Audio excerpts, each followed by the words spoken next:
భామిని మండలం కాట్రగడ్డ వద్ద గల ఇసుక ర్యాంపులో అందుబాటులో గల ఇసుకను గురువారం నుండి వెలికి తీయటకు ఏర్పాట్లు పూర్తి చేయాలి అని జిల్లా కలెక్టర్ ఏ శ్యాంప్రసాద్ తెలిపారు. మంగళవారం జిల్లా కలెక్టర్ కార్యాలయంలో జిల్లా స్థాయి ఇసుక కమిటీ సమావేశం నిర్వహించారు. ఈ సమావేశంలో జిల్లా కలెక్టర్ మాట్లాడుతూ ఇసుక తవ్వకం నీటిపారుదల శాఖ అధికారులు చేపట్టాలి అని, వాహనాలు రవాణా శాఖ అధికారులు చేపట్టాలి అని, సేకరించిన ఇసుకను స్టాక్ పాయింట్ లో నిల్వ చేయాలి అని తెలిపారు.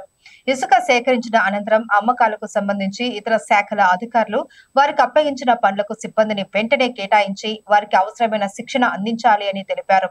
ఇసుక బుకింగ్ పాయింట్ వద్ద ఇసుక అమ్మకాలను గూర్చి రేట్ల వివరాలతో బోర్డులను ఏర్పాటు చేయాలి అని, పోస్టర్లు అంటించాలి అని తెలిపారు. ఇసుక బుకింగ్ ప్రభుత్వం రూపొందించిన యాప్ ద్వారా చేసుకోవాలి అని, ప్రజలకు అవగాహన కొరకు ప్రచారం చేయాలి అని తెలిపారు. ఇసుక అమ్మకాలలో ప్రభుత్వం నిర్దేశించిన రుసుములు తప్ప ఎటువంటి అదనపు వసూళ్లు చేయకూడదని, అటువంటి వారిపై కఠిన చర్యలు తీసుకోబడతాయని తెలిపారు. స్టాక్ పాయింట్ వద్ద సీసీ కెమెరాలు బందోబస్తు ఏర్పాటు చేయాలి అని పోలీసులు సిబ్బందికి సూచించారు. ఇసుక అక్రమ రవాణా చేస్తే కఠిన చర్యలు తీసుకోవడం జరుగుతుందని, కొమరాడ, సీతానగరం మండలాలలో ఇసుక అక్రమ రవాణాపై ఫిర్యాదులు, వార్తలు వస్తున్నాయని, అటువంటి వారిపై పోలీసు, రెవెన్యూ శాఖల అధికారులు కలిసి తనిఖీలు నిర్వహించి కఠిన చర్యలు తీసుకోవాల్సిందిగా రెవెన్యూ డివిజనల్ అధికారి కె హేమలతను ఆదేశించారు. ఈ సమావేశంలో joint collector SS Shobhika, revenue divisional అధికారులు కె హేమలత, ఏఎస్పీఓ దిలీప్ కిరణ్ తదితరులు పాల్గొన్నారు.